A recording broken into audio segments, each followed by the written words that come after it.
A hijab-clad student was heckled and jeered by a mob of Hindutva supporters in India's Karnataka state on Tuesday, while she retaliated by shouting back Allahu Akbar, God is greatest. Muskan Khan parked her scooter in the parking of her college in Mandya and was subsequently beset by RSS mob which shouted at her and tried to surround her. Undaunted, she continued walking towards her college building in footage that soon went viral on social media.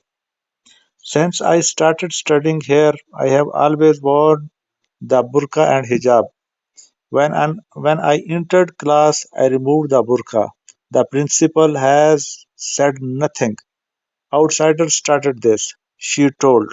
The harassment of Muskan drew the ire of some Bollywood celebrities, media persons, intellectuals, and politicians, who condemned the Modi government for taking the country to the law.